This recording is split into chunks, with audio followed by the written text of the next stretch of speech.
Natukom l-odwa tajba.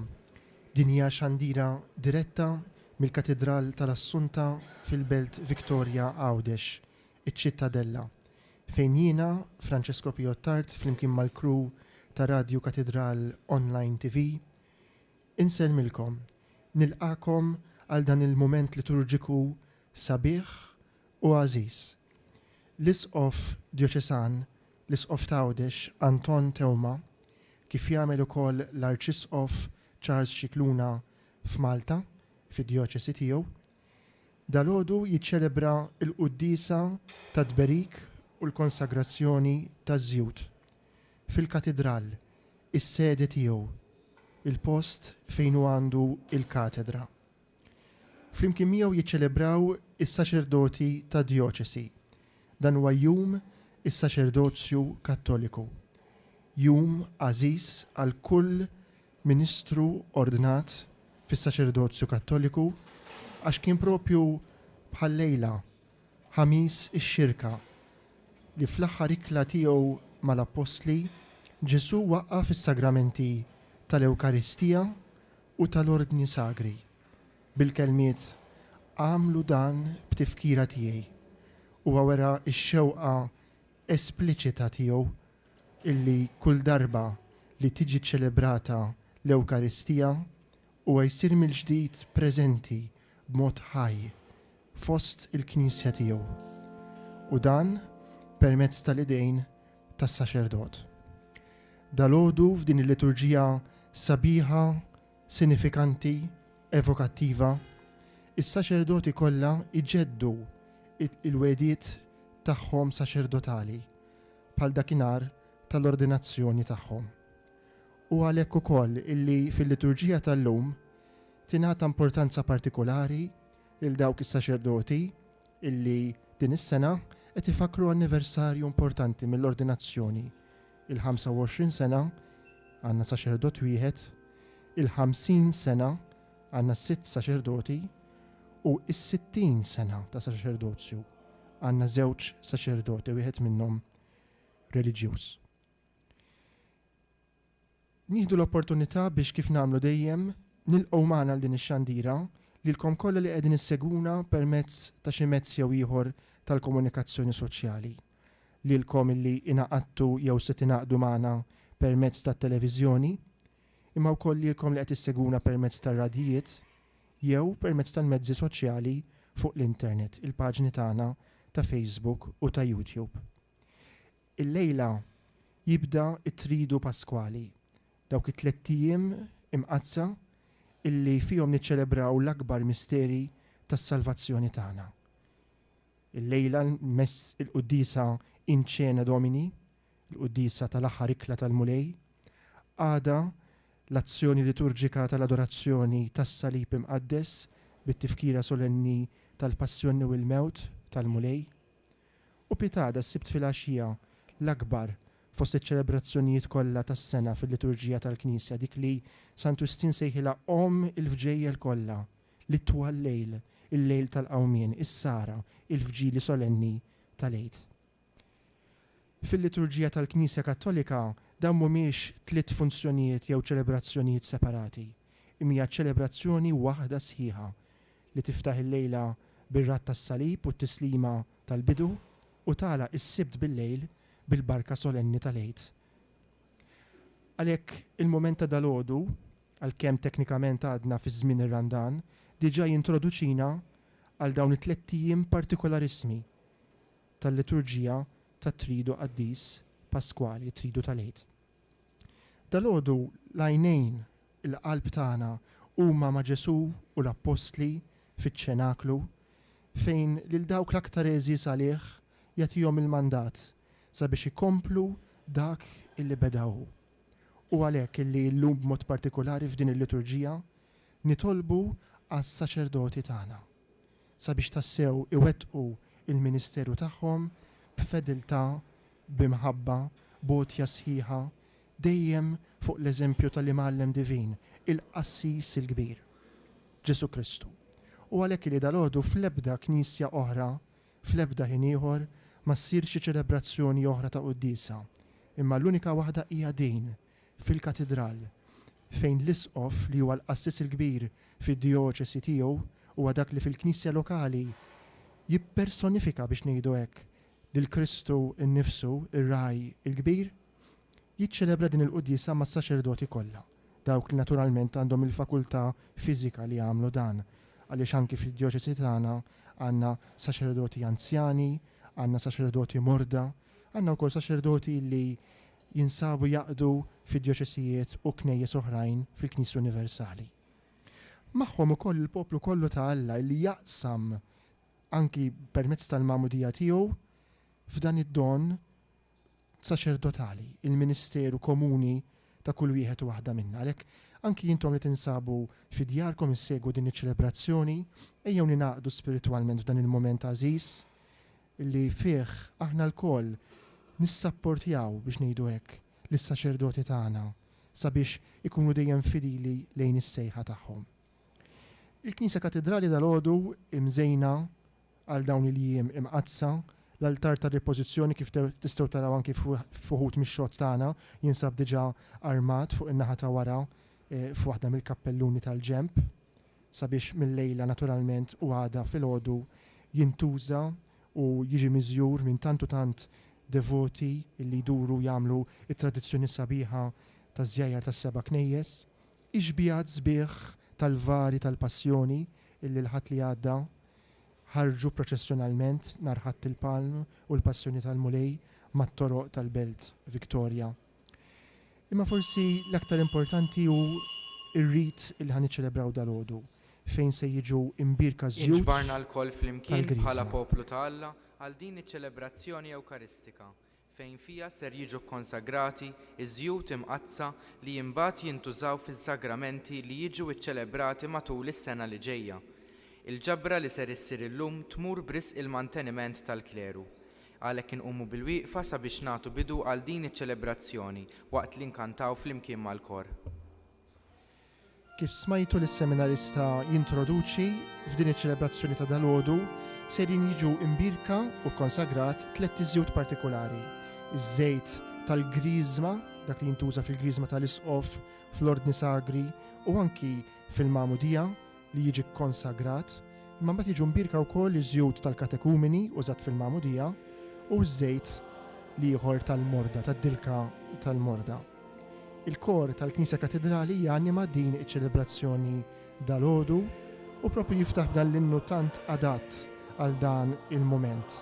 Hija talba tal-Knisja lill-Ispiritu Santu sabiex tassew ikomplu dejjem ibirek, iqaddes, jikkonsagra lill-Knisja tiegħu, mhux biss is-saċerdoti, imma il-poplu kollu ta' Alla. Il-proċessjoni tal-bidu li tiftaħ din iċ-ċelebrazzjoni tgħaddim il-bib il-kbir tal-Knisja Katedrali wara li jitilgħu l-abbatini u s-seminaristi naraw id-djaknu Matthew Borch mill-parroċċa tax-Xara li jerfa' filgħoli il-ktib tal-kelma tal-Alla tal-Vanġelu u fuq dimnet is-saċerdoti li qegħdin jiċċelebraw xi anniversarju u l-bqija tas-saċerdoti fosthom rappreżentanti mid-diversi parroċċi, kappellani, l-arċiprieti illi jitilgħu proċessjonalment, naturalment proċessjoni illi titmexxa mbagħad mill-isqof Dioċesan Anton Tewma.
Fl-isem tal-Missier u tal-Iben u tal-Ispiritu Santu. Amen. Il-paċi magħkom. Ħuti Eżies inġbarna fl-imkien dal-għodu biex niċċelebraw id-dinjità ta' kull wieħed u kull waħda minna bħala saċerdoti, profeti u slaten. U dan kollu permezz tal-passjoni u l-mewt ta' Ġesu li għamilna uliet u li għamilna bħalu anki jekk aħna nitbedu minnu bil-ħtijiet tagħna. Illum qegħdin infakru b'mod speċjali il-ministeru saċerdotali tagħna. Lil Ġesu Kristu saċerdot fis-saċerdozju tiegħu kemm komuni, jiġifieri tagħna l-kollha kemm aħna l-insara, kif ukoll dak speċifiku u ordinat. Allura s-saċerdozju tagħna s-saċerdoti. Ejjew nagħmlu minn din l-Ewkaristija talba għall poplu kollu ta' Alla, mod speċjali għal dawk li għażel minn ġo nofsna biex jaqduh fil-ministeru, biex jirrappreżentaw lill-Iben, lil Ġesu fil-ħajja ta' kuljum. Illum qegħdin infakru b'mod partikulari lil dawk li għandhom xi anniversarju. Father Charles Buttigieg mill-parroċċja ta' San Giuseppe u l-Kunċizzjoni tal-Qala jagħlaq 25 sena saċerdot. Mbagħad għandna lil Dun Giuseppe Camilleri li qiegħed Louisiana miż-Żebbuġ, flimkien ma' Dun Anton Saliba minn Sannat, Dun Mario Kassar minn Nadur qiegħed il-Kenja, Dun Karm Portelli minn Nadur, Dun Loretta Bone minn Nadur, Dun Mikil Mintoff mill-Lasri li għalqu 50 sena saċerdoti. Għandna lil Monsinjur Karm Merċieqa mix-Xewkija u lil Patri Remiġ Galja Kapuċċin minn Sannat li għalqu 60 sena saċerdoti.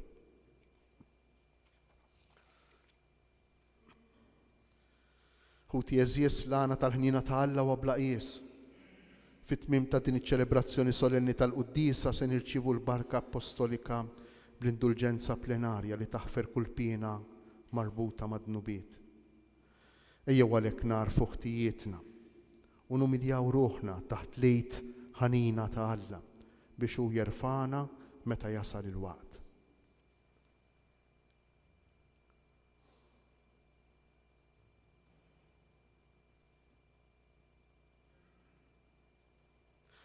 Flimkien nistqar l-Alla li jista' kollox u lilkom ħuti li jiena dnibt ħafna bil-ħsieb, bil-kliem, bil-emin, billi ħallejt mirijiet ħtija tiegħi l-ikbar ħtija tiegħi. Għalhekk nitlob lill-Imqadsa Marija Dejjem Verġni, lill-anġli, l-qaddisin kollha u lilkom ħuti biex titolbu għalija lil mulej Alla tagħna. Iħenna lina Alla li jista' kollox.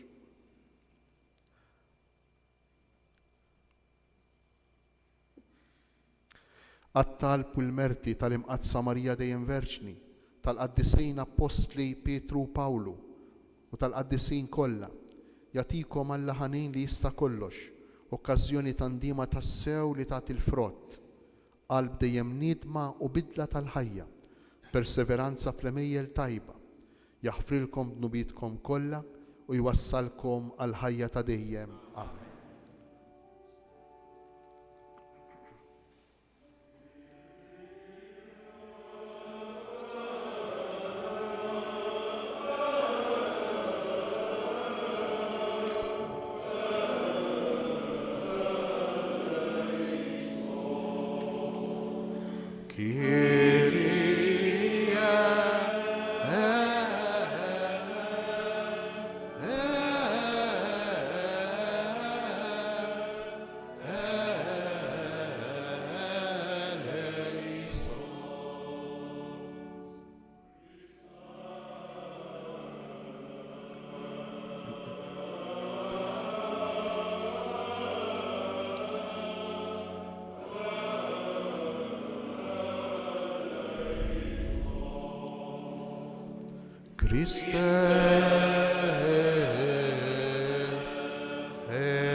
Gloria in excelsis Deo.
Nitolbu, u Alla inti konsagrajt l-libnek il-wahdini bl-Ispirtu Santu u għamiltu l-Messija u il-Mulej.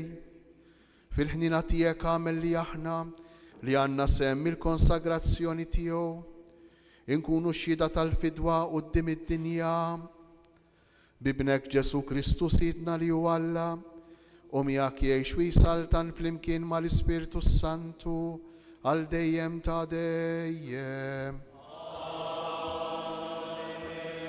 Il-kelma konsagrazzjoni tfisser propju Fl-ewwel qari illi permezz tas-silta mill-profeta l-Ispirtu ta' Alla jidlek bil-qawwa tiegħu l-għażla li Alla jagħmel lil dawk illi hu jibgħat għal missjoni speċjali. Ja tema li insibuha diġà fl-ewwel qari mill-ktieb tal-profeta Eżajja u mbagħad ukoll fil-Vanġelu Ġesu nnifsu li jitenni l-istess kliem u japplikah għalih. L-Ispirtu ta' Sidi l-Mulej fuqi, għax il-Mulej ikkonsagrani biex inwassal il-bxara tajba lil-fqajrin.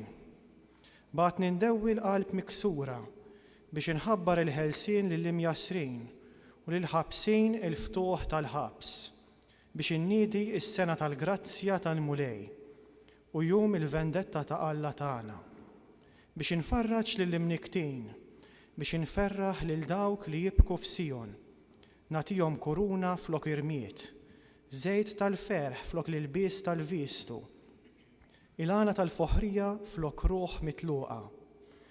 Lilkom isejħulkom il-qassisin tal-Mulej, għaddejja ta' Alla tagħna jsemmukom. Jiena bis-sewwa nħallasom u nagħmel magħhom patt għal dejjem. Nisilhom ikun magħruf fost il-ġnus u wliedhom qalb il-popli. Kull min jarahom jarafhom li huma nisel imbirek mill-Mulej. il-kelma tal-mulej. U flimkien ma' salmista se nkantaw issa is-salm, il-kliem it-tiba tal-mulej irrid dejjem nanni, San 88.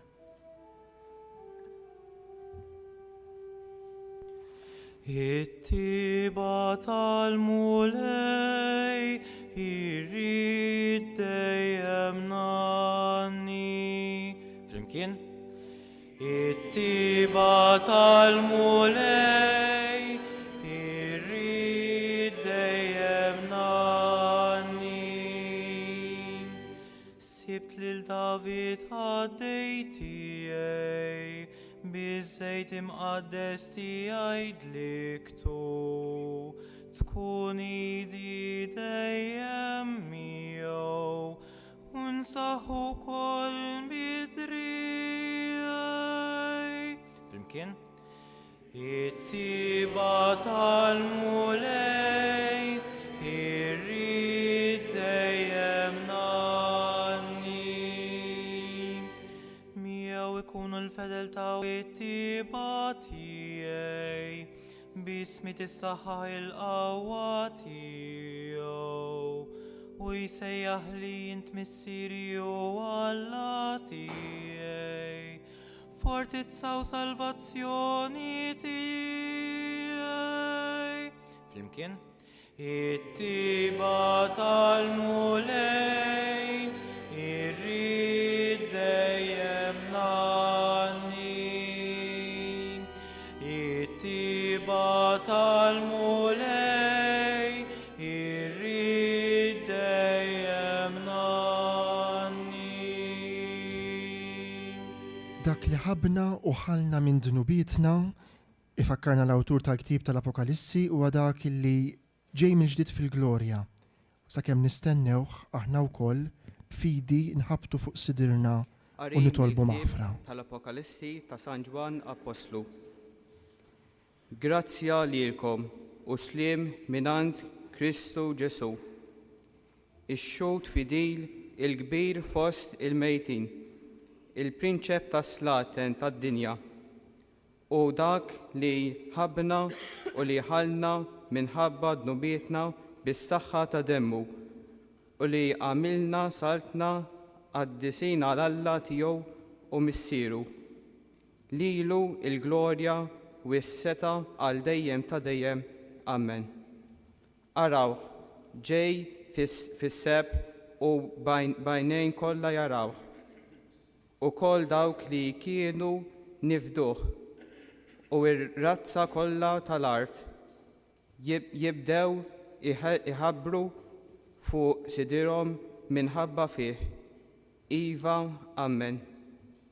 Jiena wkoll l-Alfa u l-Omega, jgħid il-mulej Alla li li kien u li għad irid jiġi, dak li jista' kollox. Il-kelma tal-mulej. Fis-sinagoga Ġesu iħabbar il-missjoni tiegħu, missjoni li kellha twassal sabiex jagħti ħajtu għas-salvazzjoni tal-bnedmin kollha. Inqumu bil-wieqfa.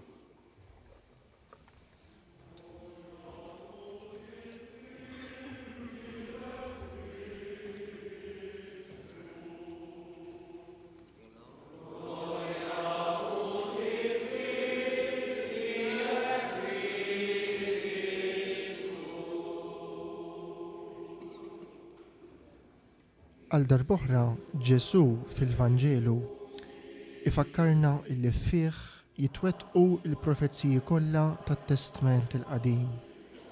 U il-qaddej ta' Jahwe illi fuqu jinżel l-Ispirtu ta' Alla u li konsagrat illi ġie biex iwassal bxara ta' ħelsien, anzi u għannifsu iwettaq din is-salvazzjoni bil-mewt u l-qawmin tiegħu.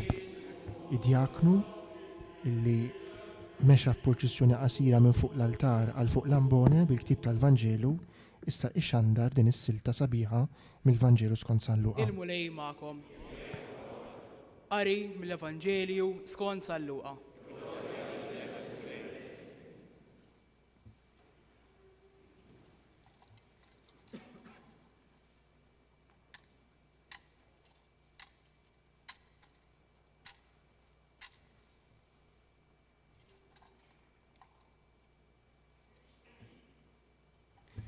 F'dak iż-żmien, Ġesu ġie Nażaret fejn kien trabba. Daħal fis-sinagoga tagħhom kif kien imdorri jagħmel nhar ta' Sibt u qam biex jaqra. Taf f'dejh il-ktieb tal-profeta Iżajja, fetħu u saf fejn kien hemm miktub dan li ġej.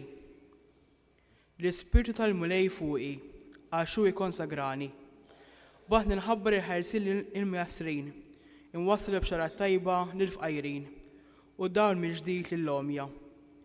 Irrot il-ħarsin il-maħqurin u nxandar is-sena tal-Mulej tal-grazzja tal-Mulej. Imbagħad reġala l-ktieb taħlura l-qaddej u qalb il-qiegħda. Għajnejn kulħadd fis-sinagoga kienu msamra fuqu u bdu jgħidilhom din il-kitba seħħet illum intom u tisimgħu. Il-kelma tal-Mulej.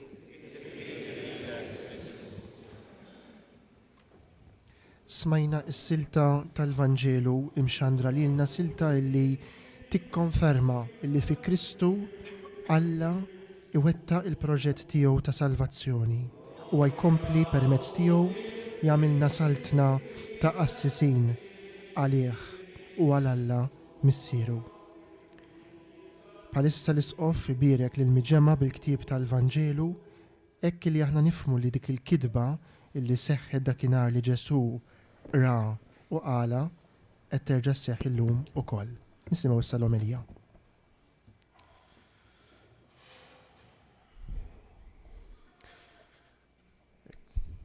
Nixtieq qabel xejn, grazzi kbira lilkom is-saċerdoti tal-ħidma tagħkom. Grazzi lill kappillani, grazzi lil dawk li huma responsabbli mill-knejjes, grazzi lil dawk kollha li jgħinuhom, grazzi lil dawk li jaħdmu fl-isptar, grazzi lil reliġjużi, grazzi lil dawk li jaħdmu fl-iskejjel, grazzi lil dawk li huma msefrin u jaqdu l-missjoni tagħhom barra minn pajjiżna, barra minn Malta. Permettuli wkoll nirringrazzja lil ħafna qraba tas-saċerdoti li qiegħda hawnhekk dalgħodu li jsostnu, li jissapportjaw, li jgħinu b'kull mod, mhux biss fiżikament imma ħafna drabi anki moralment, psikoloġikament, imma mhux biss anki spiritwalment lis-saċerdoti. Grazzi wkoll lil dawk li huma kollaboraturi mill-qrib u jaħdmu fil-kurja, naħdmu fl-imkien. Grazzi mill-qalb lilkom ilkoll. Naħseb li huma darbtejn fis-sena il-ġranet li fihom niftakru b'mod partikolari fl-ordinazzjoni tagħna, naħseb fl-anniversarju u naħseb fil-ġurnata tal-lum. Imbagħad kull wieħed minna nimmaġina li għandu l-momenti tiegħu iktar partikolari li forsi jiftakar f'dan id-don u f'din ir-responsabilità, f'din is-sejħa, jiftakar forsi b'mod iktar individwali. U fil-waqt li fil-jum tal-ordinazzjoni, fl-anniversarju tal-ordinazzjoni, skużawni, niftakru iktar forsi fl-istorja personali, forsi minn dak li għaddejna, forsi fin-nies li sostnuna fit-triq, forsi fil-familjari tagħna, ġenituri, aħwa, forsi fil-ħbieb anki tal-parroċċja, forsi l-kappillan jew is-saċerdoti l-oħra li jispirawna fil-mixja tagħna vokazzjonali. Illum il-Knisja tħeġġiġna biex niffukaw il-ħarsa tagħna fuq il-missjoni tagħna u fuq l-identità tagħna, fuq dak li aħna, fuq dak li aħna tassew, fuq dak li aħna flimkien, mhux iktar mod individwali, imma f'dak li aħna flimkien bħala saċerdozju, bħala nies imsejħejn minn Alla biex inkunu ripreżentazzjoni tal-persuna ta' Ġesu fid-dinja, fil-ħajja. Interessanti il-Vanġelu tal-lum jista' jgħinna nirriflettu fil-fond fuq l-identità tagħna. Forsi l-kelma mission statement jew job description nqisuha bħala kelma moderna, però fil-fatt kieku jkollna nirriflettu ftit fuq il-Vanġelu tal-lum hemm deskritta b'mod ċar ħafna il-mission statement ta' Ġesu. Forsi mhux tant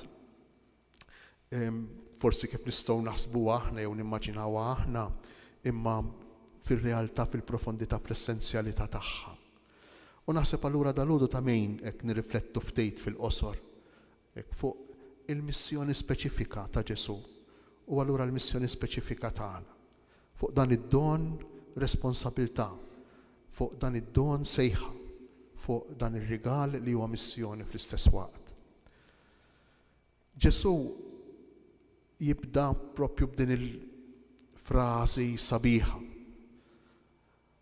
L-Ispirtu tal-mulej fuqi għax hu ikkonsagrani. U jiena naħseb li għandna bżonn nieqfu mhux ftit. Ma jkunux biżżejjed iż-żewġ kelmiet ta' dalgħodu biex nidħlu ftit fil-profondità u kull wieħed minna fil-limiti tiegħu jipprova jifhem il-kobor, is-sbuħija, l-għażla, l-imħabba, l-intimità, ix-xelta propju, lilek, lili, lil kull wieħed minna. Lilna għażel il-mulej u ikkonsagrana. U għażilna, importanti li nibqgħu niftakruha, għażilna mhux għax jistħoqilna, le, mhux għax jistħoqilna. Imma għażilna sempliċement għax ħa grazzja magħna. U inti tieħu grazzja ma' xi ħadd b'mod gratuitu. L-kelma grazzja minna nfisha tfisser b'xejn. Ħa grazzja magħna b'xejn. U ħa grazzja magħna mhux wara li għamilna, wara li twelidna, le, imma sa minn ġufomna. Ħa grazzja magħna sa minn qabel. Il-vokazzjoni tagħna, s-sejħa tagħna, l-ordinazzjoni tagħna hi kontinwità ta' din l-imħabba inizjali, l-imħabba kreattiva, l-imħabba kreaturali ta' Alla. Mhix xi ħaġa li Alla ftakar fina mat-triq, le, imma sa mill-eternità, imma sa mill-oriġni tal-persuna tagħna aħna maħbubin, aħna impoġġija fil-ġemb, il-kelma konsagrazzjoni. Aħna mimlijin bl-Ispirtu tiegħu biex nirrappreżentawh, biex inkunu ministri tiegħu fid-dinja. Ekku naħseb li għandna bżonn niffokaw fuqha, għandna bżonn nirriflettu fuqha. U hawnhekk jidħol l-aspett kollu tal-meditazzjoni tagħna, tar-riflessjoni tagħna, tal-irtiri tagħna, tat-talb tagħna. Għax jekk ninħallu din il-biċċa nispiċċaw funzjonarji. Jekk inħallu din l-ewwel parti nispiċċaw sempliċement impjegati. Nispiċċaw mobbijin biżijiet, mobbijin b'obbligi, b'doveri illi mat-triq jajjuna jdejquna. U nibdew bil-mod inwarbuhom u nitfgħuhom fil-ġemb. Allura naħseb li din l-oriġni tal-gratuità, tal-imħabba ta' Alla fejn tidħol is-sejħa tagħna, naħseb li ta' min, illum mod partikolari ma mhux biss illum, hekk nikkontemplawha, nirriflettu fuqha u nirringrazzjaw lil Alla tagħha. Hekk din il-konsagrazzjoni minna nfisha din il-konsagrazzjoni tikkomprendi fija l-istess missjoni li aħna msejħin għalija, imma mhux tant bħala aġenti ta' din il-missjoni, mhux aħna li sejrin nħabbru l-bxarat tajba lil fqajrejn issa, mhux aħna li sejrin nħabbru l-ħelsien lil imjasrejn, nagħtu d-dawl lill-lomja jew nagħtu l-ħelsien lil maħqurejn, imma huwa Alla li jagħmel dan magħna propju fil-mument tal-konsagrazzjoni. U li jkompli jagħmel magħna kontinwament. Aħna l-oġġett, mhux l-aġenti, aħna d-destinatarji ta' dik il-missjoni, ta' dak il-mission statement ta' Ġesu. Ekku jekk ma nitilqux minn hawn, nispiċċaw nilabu rol, nispiċċaw u xek ipokritess fis-sens litterali tagħha, namlu play. U ma nħallowx verament l-esperjenza tal-Ispirtu Alla li jimlina bl-imħabba tiegħu, bil-qawwa tiegħu u illi jidħol hemmhekk fejn hemm id-djufijiet tagħna, fejn aħna mjasrejn, fejn aħna għomja, fejn aħna foqra, fejn aħna maħqurejn, għax kollha kemm aħna għandna dawn, kollha kemm aħna. U jekk aħna nħallu l-Ispirtu Alla jidħol hemmhekk u jagħtina l-fidwa tiegħu, nisimgħu il-kelma tiegħu, jagħtina l-ħelsien tiegħu.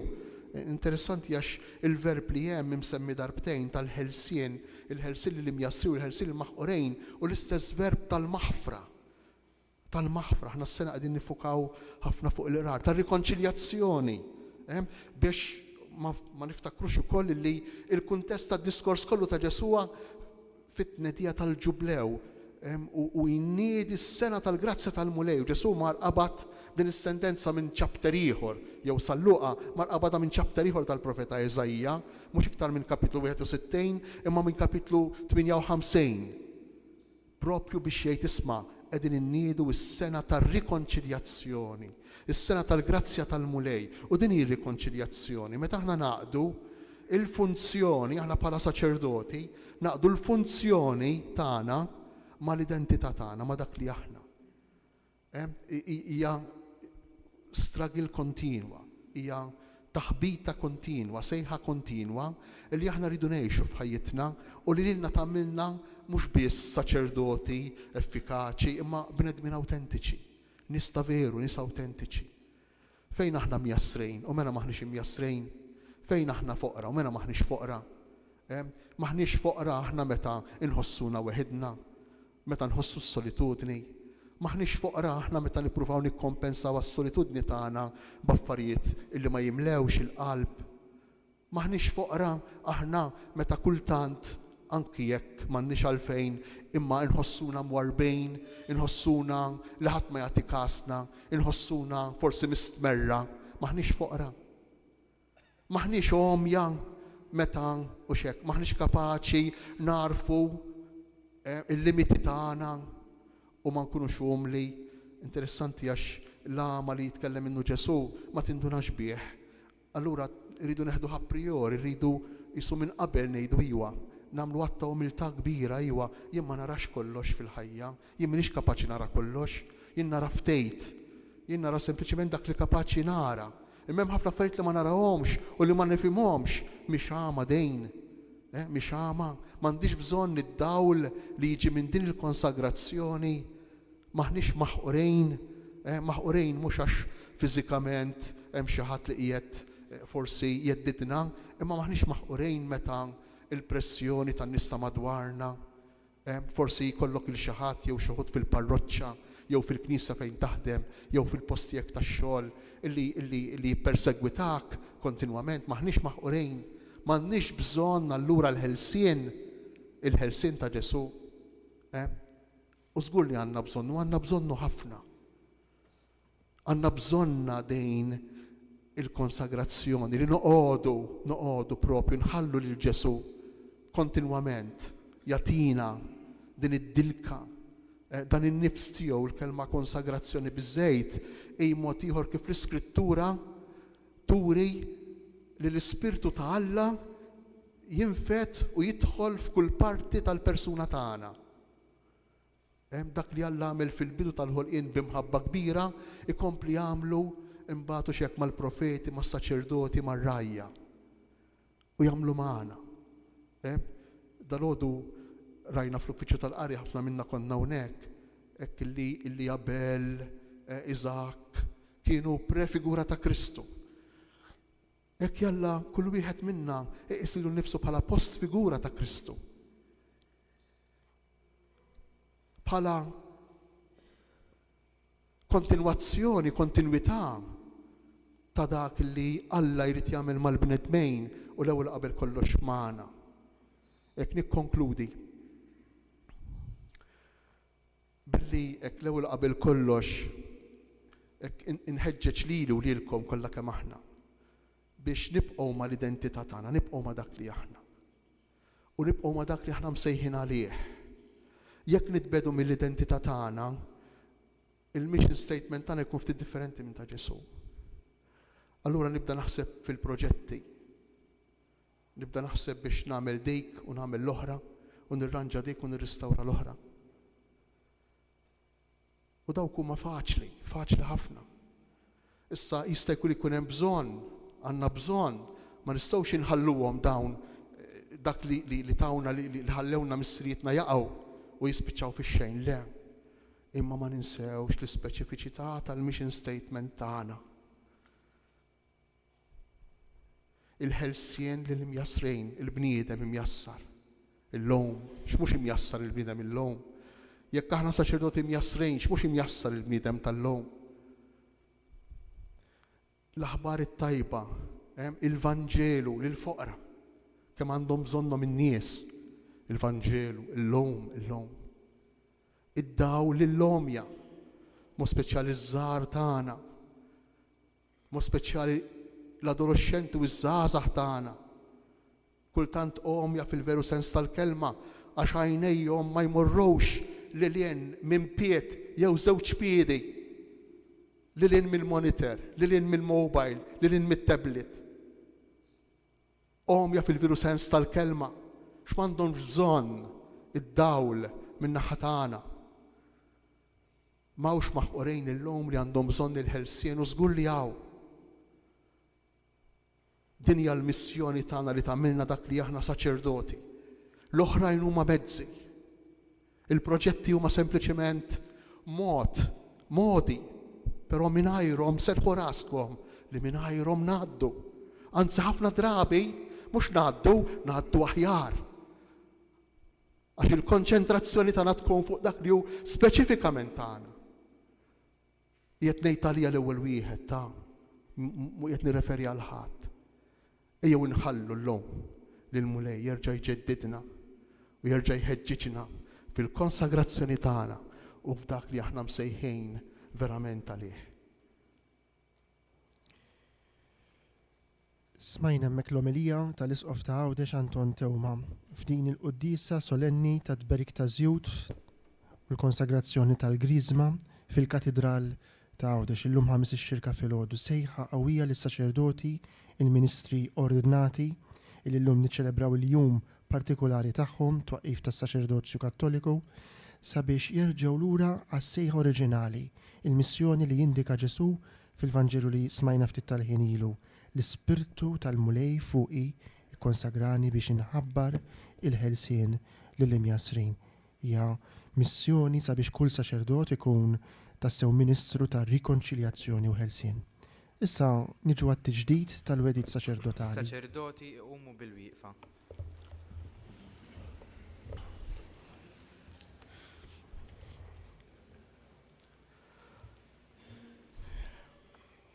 U li jeżies ta' kull sena bħall-lum issejr it-tifkira ta' dak il-jum meta l-Mulej Ġesu ta' sem mis-saċerdozzju tiegħu lill-Apostli u lilna. Aħna niċċelebraw din it-tifkira. Aħna u niċċelebraw din it-tifkira. Tridu intom iġġeddu quddiem l-Isqof tagħkom u quddiem il-poplu qaddis ta' Alla il-wedijiet li darba għamiltu. Tridu intom tintrabtu aktar mal-Mulej Ġesu u ssiru tixbħuh iżjed billi tiċħdu lilkom infuskom u twettqu dawk il-wedijiet li intom imqanqlin mill-imħabba ta' Kristu għamiltu b'ferħ kbir meta aċċettajtu l-uffiċċji qaddisa tagħkom fil-Knisja tiegħu dakinhar tal-ordinazzjoni saċerdotali tagħkom. Tridu intom tkunu amministraturi fidili tal-misteri ta' Alla fl-Ewkaristija mqazza u fl-azzjonijiet liturġiċi l-oħra u li bil-fedeltà kollha fid-dawl ta' Kristu ir-ras u r-raj taqdu dmir qaddejs li tgħallmu imqanqlin mhux mir-reba tal-ġid iżda biss mill-ħeġġa għall-irwieħ. Inqumu bil-wieqfa.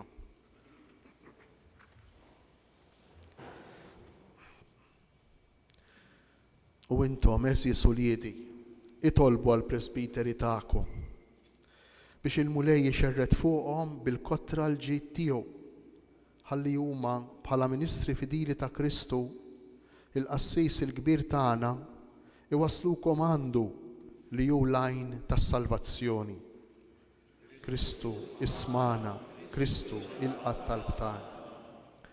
U tolbu għalija wkoll biex inkun fidil fil-qadi ta' dmir apostoliku afdat lili fiċ-ċokon tiegħi u nsir fostkom xbija ħajja u dejjem iżjed perfetta ta' Kristu li hu l-qassis ir-raj it-tajjeb li mallem u l-qaddej ta' kulħadd.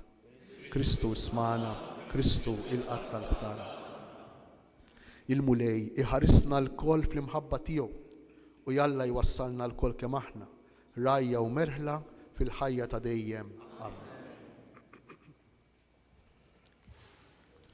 Waqt li nibqgħu bil-wieqfa, f'dan il-mument ser jitresqu fostna l-offerti tal-ħobs u l-inbit li ser jinbidlu fil-ġisem u id-dem tal-Mulej Ġesu. Mill-ġdid infakrukom li l-ġabra li ser issir illum tmur b'risq il-manteniment tal-kleru. Għadna kemm assistejna għal dak il-mument sabiħ u pjuttost uniku fil-liturġija ta' matul is-senax nisimgħu biss darba, propju bħallum 5 xirka filgħodu fejn is-saċerdoti djoċesani u anki reliġjużi miġbura madwar l-isqof tad-djoċesi iġeddu il-wedijiet saċerdotali tagħhom.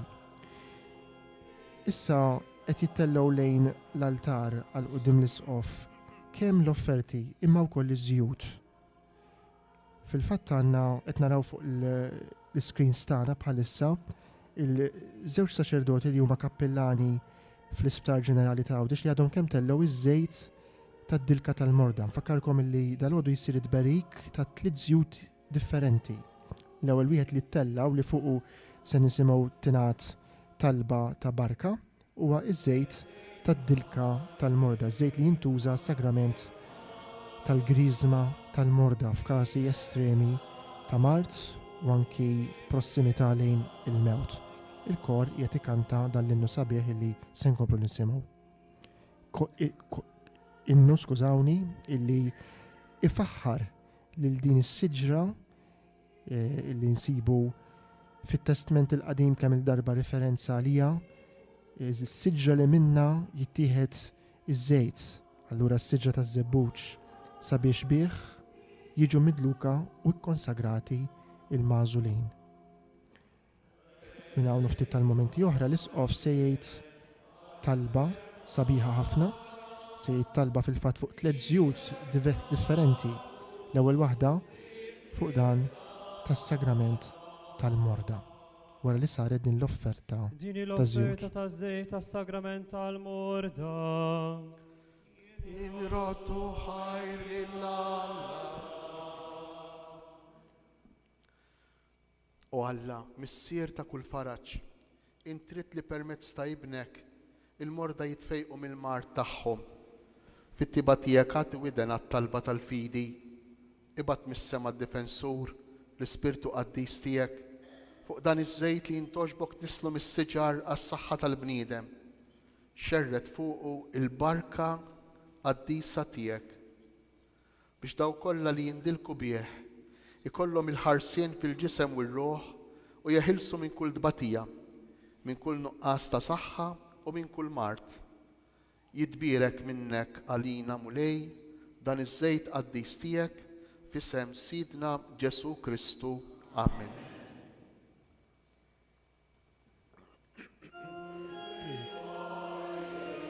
Ikompli l-innu sabiħ illi qed nisimgħu jitkanta waqt illi Dun Antonna Tart u Dun Ġew Cardona, iż-żewġ kappillani fl-Isptar Ġenerali ta' Għawdex, jersqu b'dak iż-żejt lejn il-ġemp huwa iż-żejt għas-sagrament tal-morda kif smajna, u issa tkompli il-purċissjoni bl-offerta ta' żjud, dawn it-tliet xorta ta' żjud illi dalgħodu f'din il-liturġija qegħdin jiġu mbierka.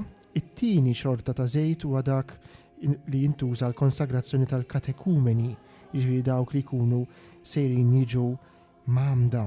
Antikament dan kien iseħħ darba fis-sena fil-velja solenni, fil-fġieli solenni tal-Għid.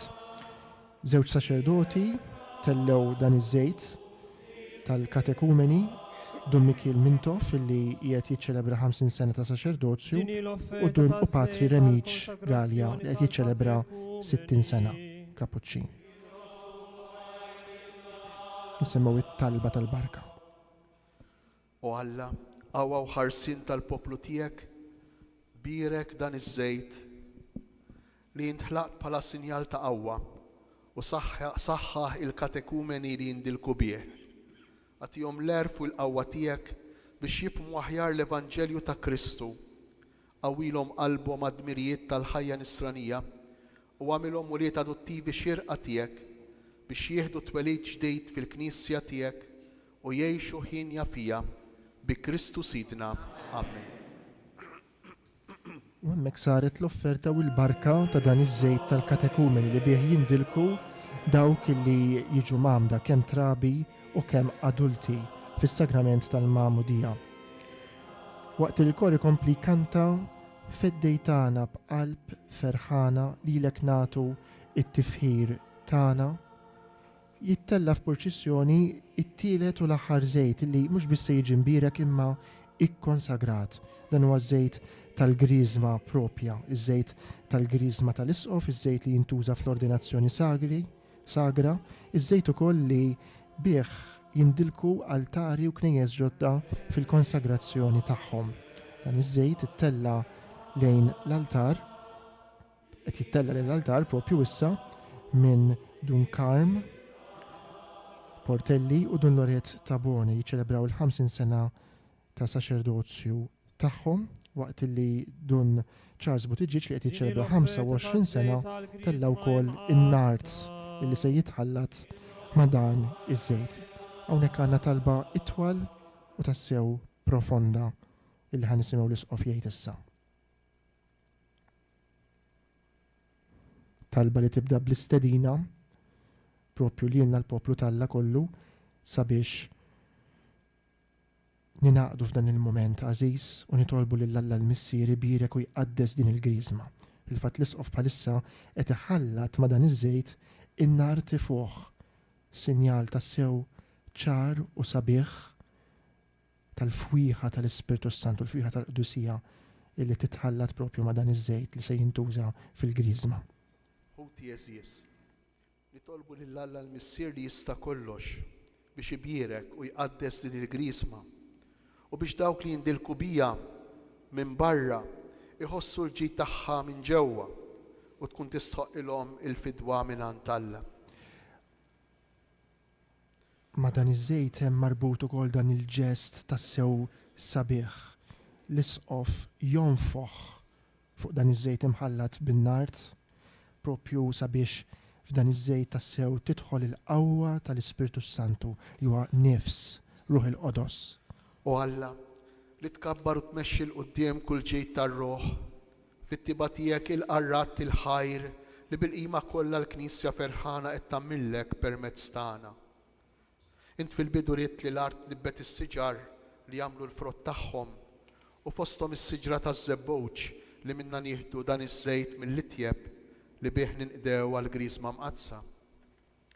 David imnebbaħ mill-ispirtu tal-profezija għaraf minn qabel il-misteri tal-grazzja tiegħek u għandna li ż-żejt jagħmel il-wiċċna jiddi.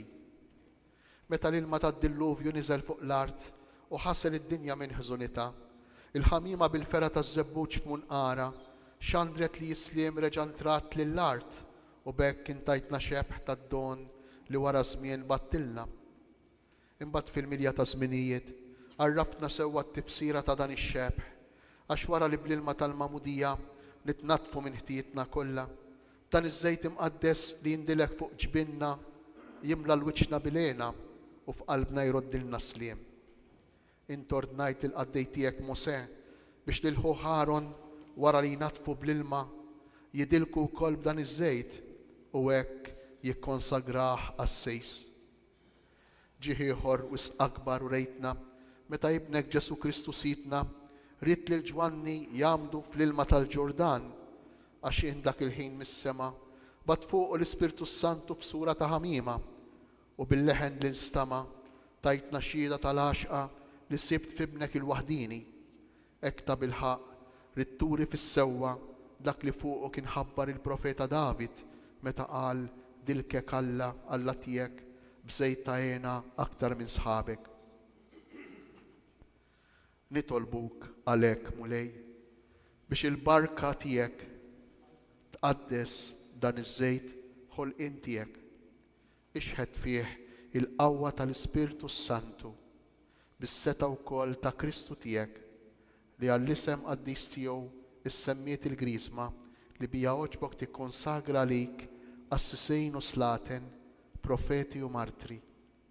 Wettaq nitolbuk din il-griżma biex lil dawk li se jiġġeddu bil-ħasil ta' ruħhom fil-mamudija tħejjihom tajjeb għas-sagrament tas-salvazzjoni. Għamel li wara li jindilku b'din il-griżma li tqaddes huma jeħilsu mit-taħsir tal-ewwel twelid, isiru tempju tal-kobor tiegħek u jibdew ixerdu madwarhom il-fwieħa ta' ħajja tajba li toġbok. Għattihom din id-dilka mqazza biex skont il-ħsieb moħbi tiegħek jiksbu l-ġieħ ta' slaten, assisejn u profeti u jxiddu fuqhom il-libsa tal-uffiċċju li qatt ma jittiefes. Jalla tkun griżma ta' salvazzjoni għal dawk li jitwildu mill-ġdejt mill-ilma u l-Ispirtu Santu. Tagħtihom sehem il-ħajja ta' dejjem u sseħibhom fil-glorja tas-sema bi Kristu Sidna. Amen.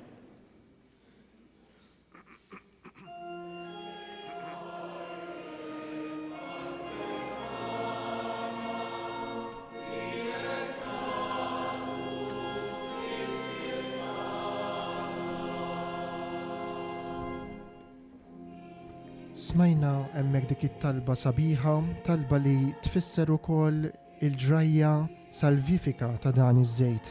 Żejt li t-tifsira tiegħu diġà nsibuha fid-dilka ta' saċerdoti, profeti u slaten fit-Testament il-Qadim u li l-Knisja tuża propju fil-sagramenti tagħha, sagrament tal-Magħmudija, sagrament tal-Griżma tal-Isqof, is-sagrament ta' l-Ordni Sagri.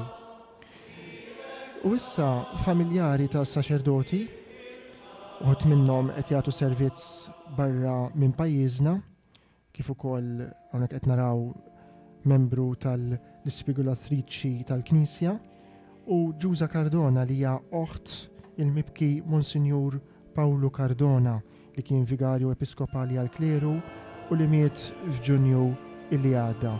Dawn tellow l-offerti lejn l-altar sabiex issa tkompli ċelebrazzjoni tal-Qudiesa f'dan il-jum qaddis ta' ħames ix-xirka, propju iċ-ċelebrazzjoni ta' filgħodu, iċ-ċelebrazzjoni ta' tberik u l-konsagrazzjoni ta' żjud fil-Katedral tal-Assunta f'Għawdex.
Itolbu ħuti biex is-sagrifiċċju tiegħi u tagħkom ikun joġob l-Alla l-Missier li jista' kollox.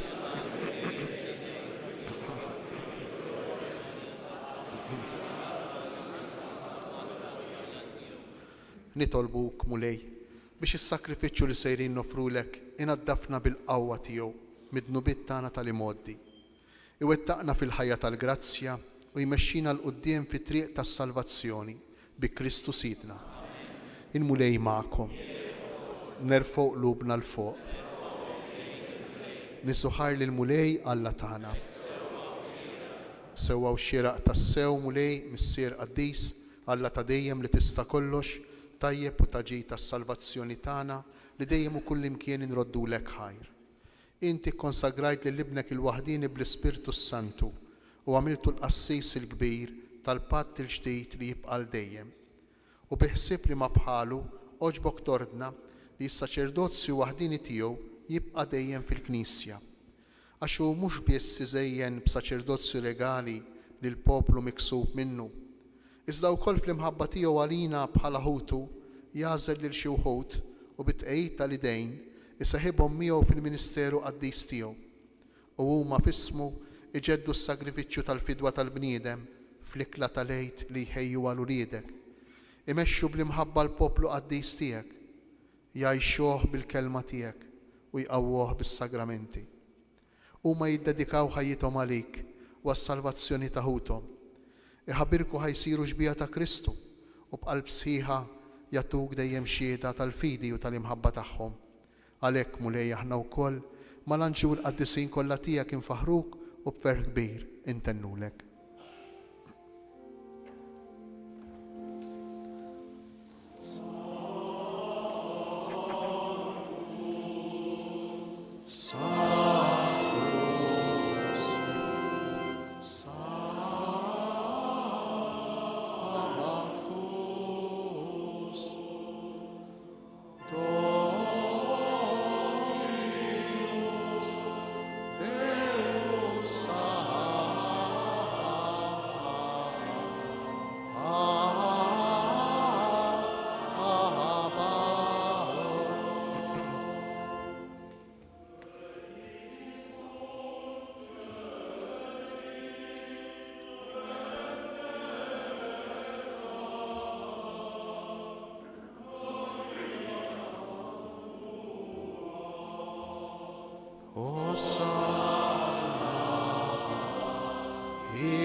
Missier ħanin, miċ-ċokontana nitolbuk, bibnek Ġesu Kristu Sidna, ilqa u birek dawn l-offerti safja u qaddisa li ġibna għas-sakrifiċċju. Aħna nofruhomlok l-ewwel nett tal-Knisja tiegħek, qaddisa u Kattolika. Għatija sliem, ħarisa, għaqqada u mexxija mad-dinja kollha. Flimkien mal-qaddej tiegħek il-Papa Franġisku, miegħi qaddej tiegħek mingħajr ma jistħoqli, u mal-isfijiet kollha li ħadnu jistqarru il-fidi vera u kattolika li għaddewlna l-Apostli.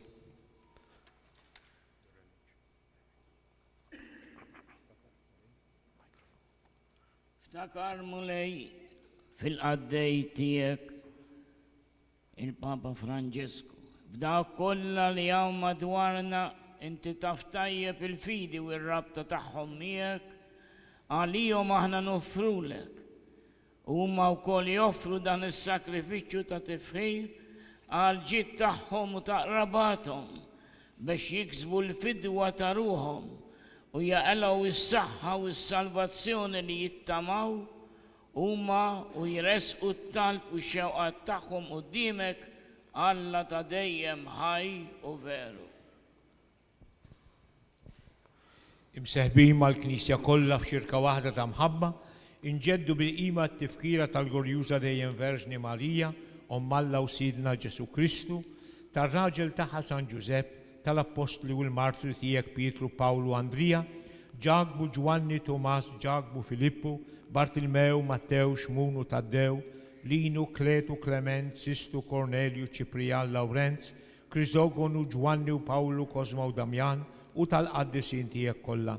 Għal-merti u t-tal tagħhom enna f'kollox u ħarisna. Il-qani tolbuk mulej din l-offerta tagħna u tal-familja kollha tiegħek. Seddaq ħajjitna fis-sliem, eħlisna mit-telfin ta' dejjem u għodna fil-merħla tal-mażulin tiegħek.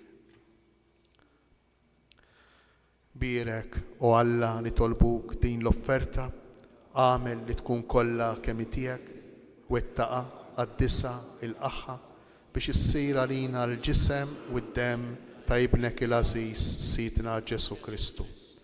U għaw l-lejl qabel ma bata, ħal ħobs fl-idejn qaddisa u imbirka tiegħu, refa' għajnejh lejn is-sema, lejk Alla missieru li tista' kollox, radlek il-ħajr, birek, qasam, tal id-dixxipli tiegħu u qal: ħudu u kulu il-kol minn dan, għax dan huwa ġismi li jingħata għalikom. Ġisem imqaddes ta' Ġesu, imsammar għalija fuq is-salib. Jiena nħobbok u nadurak, Sinjur tiegħi u Alla tiegħi.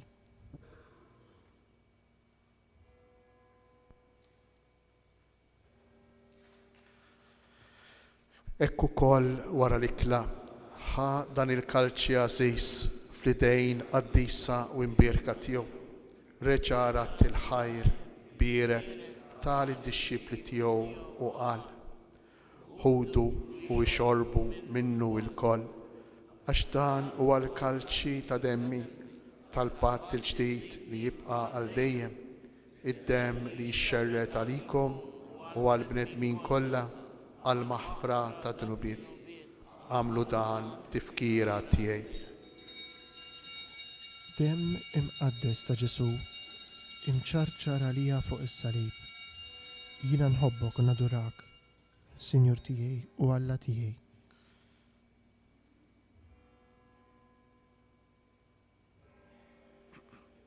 Dan hu il-misteru tal-fidi.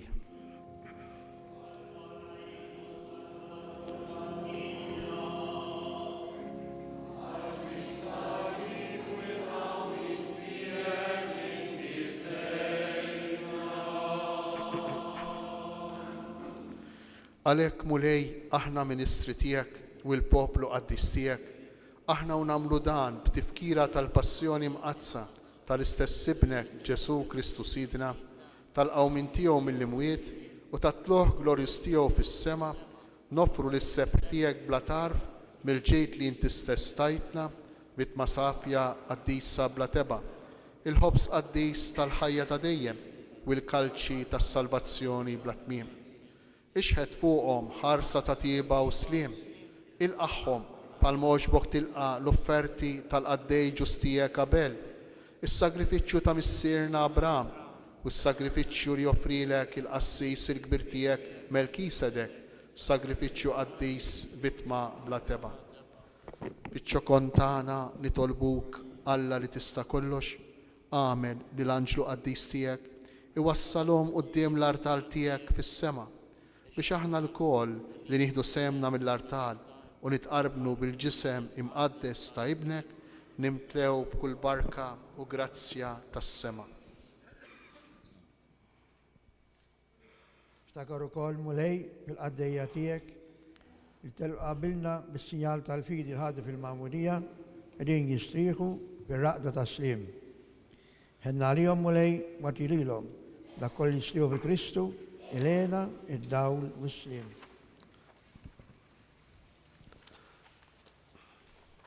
Linna u koll mitembejn għaddejja tijek, li nittamaw fil-kotra tal-ħinina tijek, għatina sem fil-xirka tal-qaddisejn apostli u martri tijek, Ġwanni, Stefnu, Mattija, Barnaba, Ignazju, Alessandru, Marcellinu, Pietru, Felicita, Perpetua, Agata, Lucia, Agnesa, Cecilia, Anastasia u tal-qaddisin tiegħek kollha. Daħħalna fil-wirt magħhom mhux għall-merti tagħna, iżda l-ħniena u l-maħfra tiegħek bi Kristu Sidna. Bih mulej indejjem taħlaq u tqaddes dan il-ġid kollu, timlih bil-ħajja, tbirku u tqasmu lilna.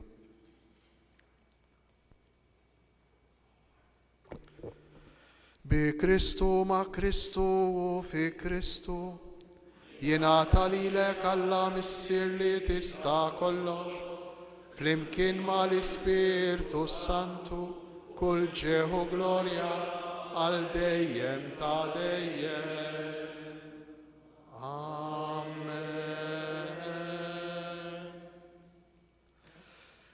Ejjew nitolbu kif għallimna u ridna nagħmlu li benta Alla għas-salvazzjoni tagħna. Missierna li inti fis-smawiet jitqaddes ismek, tiġi saltnatek, ikun li trid int kif fis-sema hekk fl-art. Ħobsna ta' kuljum atina llum, aħfri lilna dnubitna bħalma naħfru lil min hu ħati għalina. Iddaħħalniex fit-tiġrid, isteħlisna mid-deni. Eħlisna nitolbuk mulej minn kull deni. Atina fit-tieba u l-ħnina tiegħek il-paċi fi żmienna biex inkunu ħielsa dejjem mid-dnub u mħarsa minn kull inkwiet. Aħna u nistennew u nittamaw lejna u l-miġja tas-Salvatur tagħna Ġesu Kristu. Mulej Ġesu Kristu li qed l-apostli tiegħek inħallilkom isliem natikom isliem tiegħi. La tħarix lejn dnubitna, iżda ħares lejn il-fidi tal-Knisja tiegħek. Għatija slim u laqda li jint trid fija, int li tgħix fis-saltan għal dejjem ta' dejjem. Il-paċi tal-mulej tkun dejjem magħkom. Għatu l-paċi lil xulxin.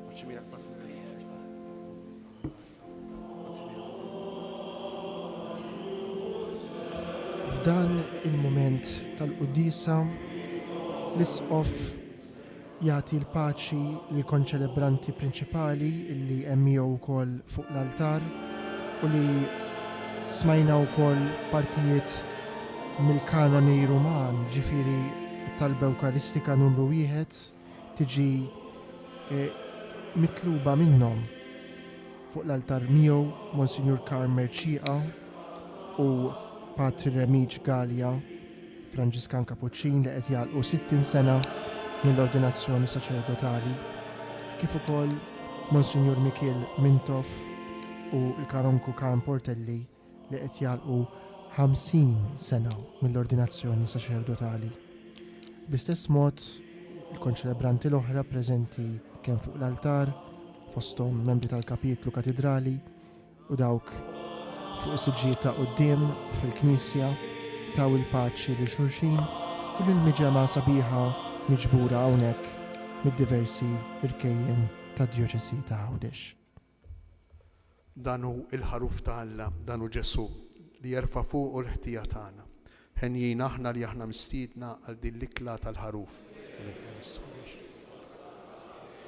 Stejt kelma waħda, ruħi tkun infejn.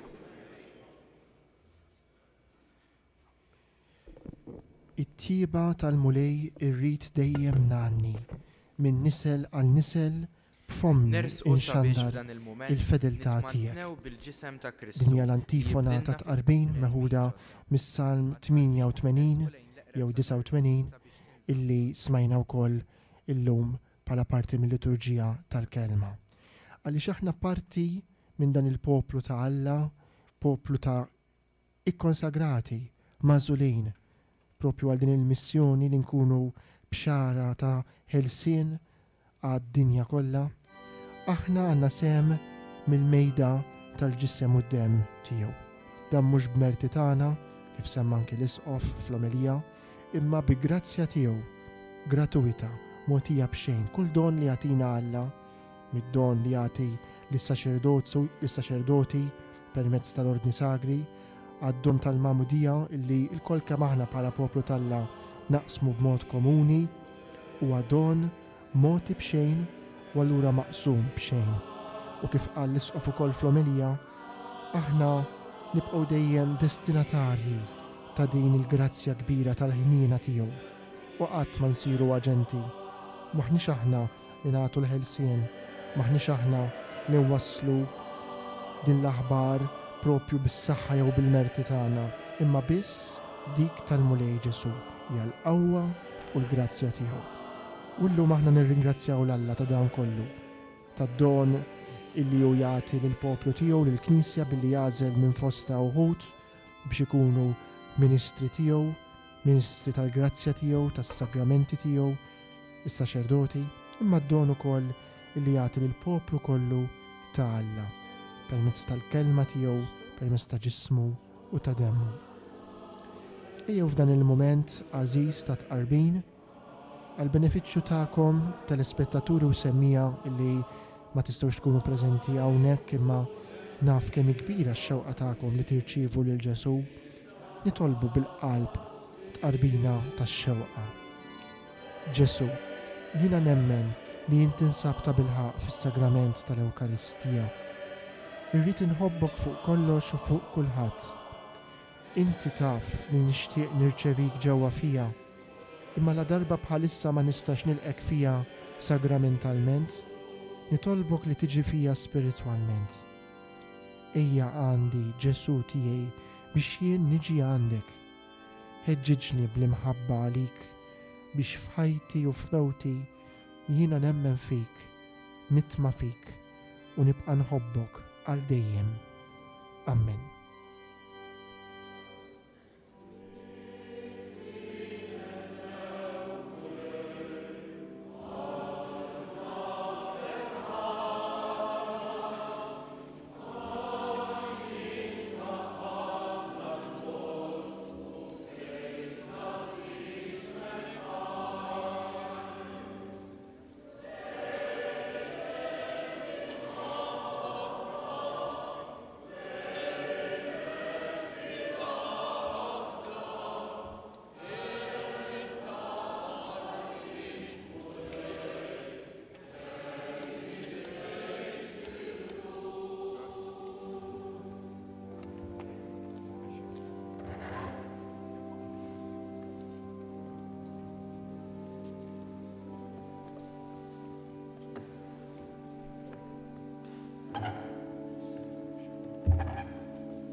Smajna fl-omilija sabiħa illi inqara minna l-uffiċċju tal-qari t-tieni lezzjoni dal-għodu għal dawk illi talbu bil-liturġija tas-sijat is-saċerdoti għaw fil-katedral qabel dan il-pontifikal talbu fl-imkien il-liturġija tas-sijat kemm l-uffiċċju tal-qari u t-tifħir ta' sbieħ il-jum.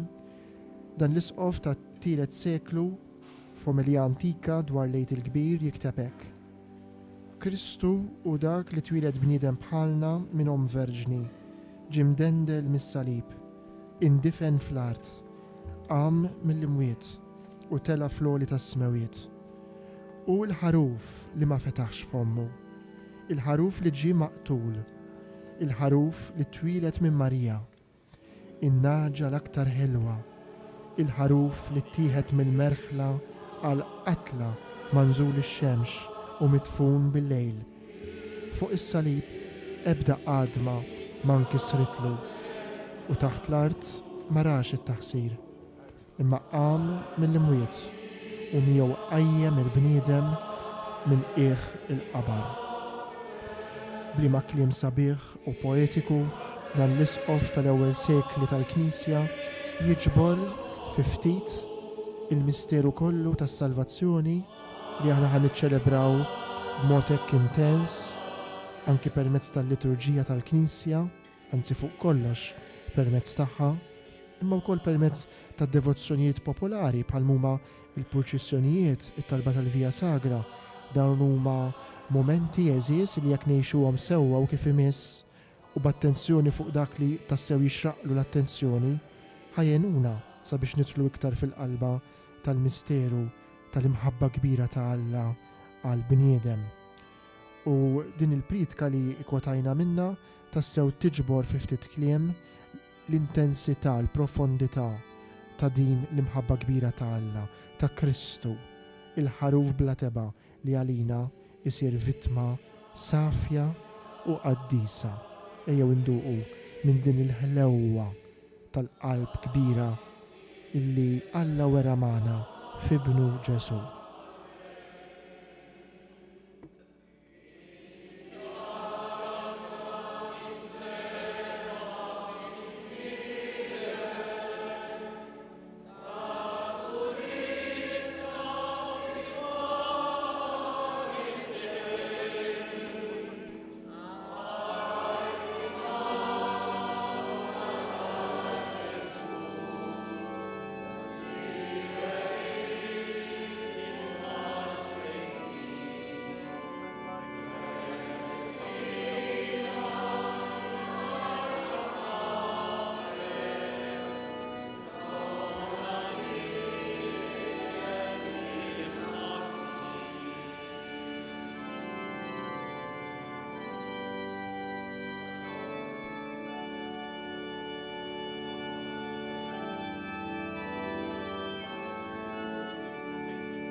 Dilkek Alla tiegħek bżejt ta' għena aktar minn sħabek.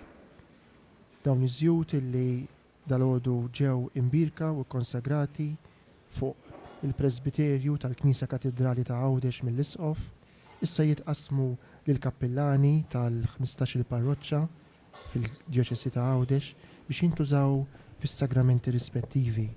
Minn tal-bidu iż-żejt tal-Griżma li jintuża fl-ordni sagri, propju hawnhekk f'dan il-katedral f'Mejju li ġej, wieħed miż-żewġ djakni li se jiġi ordnat saċerdot, u mbagħad ukoll diversi adolescenti mill-parroċċi illi jingħataw il-Griżma tal-Isqof.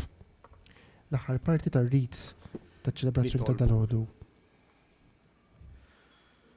Fiċ-ċokon tagħna nitolbuk u Alla li tista' kollox biex aħna li jġeddidna bis-sagramenti tiegħek jistħoqilna nsiru l-fwieħa ta' Kristu li jgħix u jsaltan għal dejjem ta' dejjem. Amen.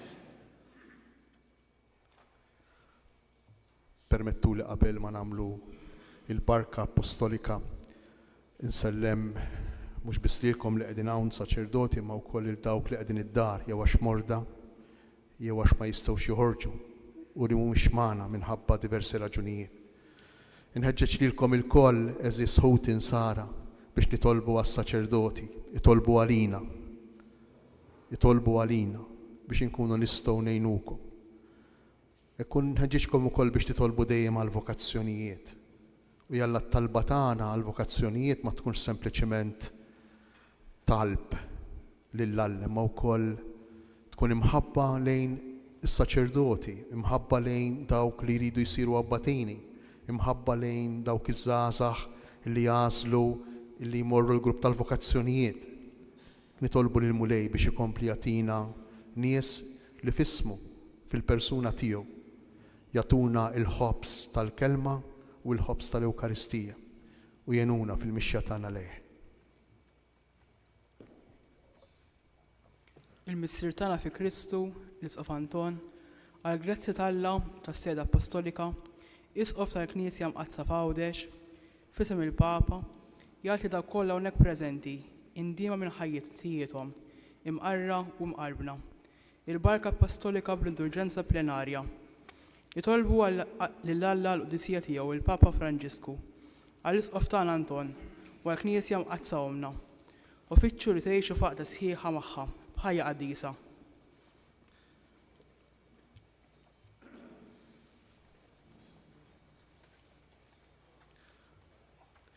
Il-mulej ma'kom. Baxxu raskom għall-barka tal-Alla. Ikun imbierek isem il-mulej. L-għajnuna tagħna f'isem il-mulej. Bl-interċessjoni tal-qaddisejn apostli Pietru u Pawlu. Iberikkom Alla li jista' kollox, il-Missier, l-Iben u l-Ispirtu Santu.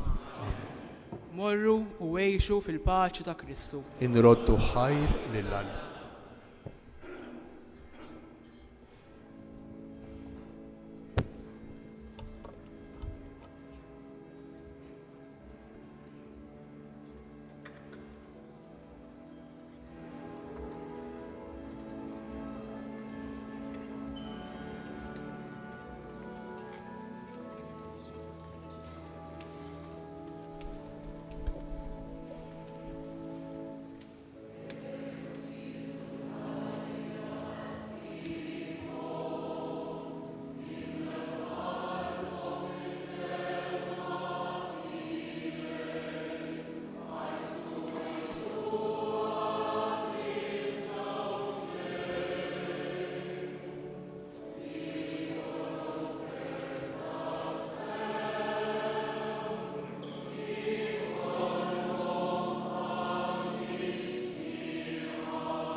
U jiena ma'kom sa tmiem l-innu tal-aħħar li jakkumpanja il-purċissjoni ta' tluq tal-eluq ta' din il-liturġija ta' dalodu mill-katedral ta' Għawdex fejn l-Isqof Anton Tewma u diversi saċerdoti li konċelebraw miegħu mexxa din il-quddisa ta' tberik ta' żjud u l-konsagrazzjoni ta' żejt tal-Griżma illi kif qed taraw issa ingħata fidejn il-kappillani u l-arċipriti tal-15 il-komunità parrokjali f'Għawdex sabiex ikunu huma bħala ir-rajja tal-komunitajiet tagħhom f'isem l-Isqof u f'isem Kristu illi iwassluhom għal ġid tal-poplu tal-Alla biex il-poplu tal-Alla jkompli jiġi midluk u xekk bil-grazzja tiegħu fis-sagramenti tal-Magħmudija, tal-Griżma, tal-Isqof, tal-Ordni Sagri u anki tal-dilka tal-morda.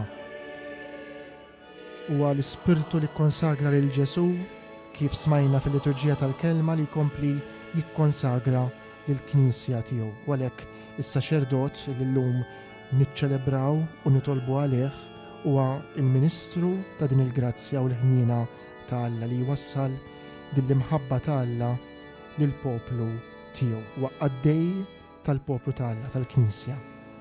Issa tkompli din il-purċissjoni li s-saċerdoti fija jinżlu lura lejn is-sagristija aktar tard dalgħodu, is-saċerdoti flimkien mal-Isqof se jkollhom mument ta' fraternità kif isir kull sena fis-sala tas-seminarju ta' Għawdex. Ejjew nilqgħu is-sejħa u l-istedina li għamlilna l-Isqof sabiex inkomplu nitolbu għas-saċerdoti tagħna, speċjalment dawk anzjani, morda, jew li qed jaffaċċjaw xi sfida, xi diffikultà anke fil-ministeru tagħhom. Nitolbu għas-saċerdoti li qed jaqdu lill-Knisja fl-artijiet tal-missjoni, speċjalment dawk tat-tielet dinja.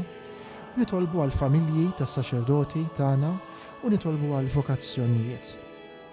Nixtieq għalhekk illi niġbor dawn kollu f'talba sabiħa illi kitbet Santa Teresa tal-Bambin Ġesu għas-saċerdoti. Ejjew ngħiduha bil-qalb flimkien. O Ġesu, saċerdot ta' dejjem, żomm is-saċerdoti tiegħek fil-ken tal-qalb imqazza tiegħek fejn ħadd ma jista' jmisshom.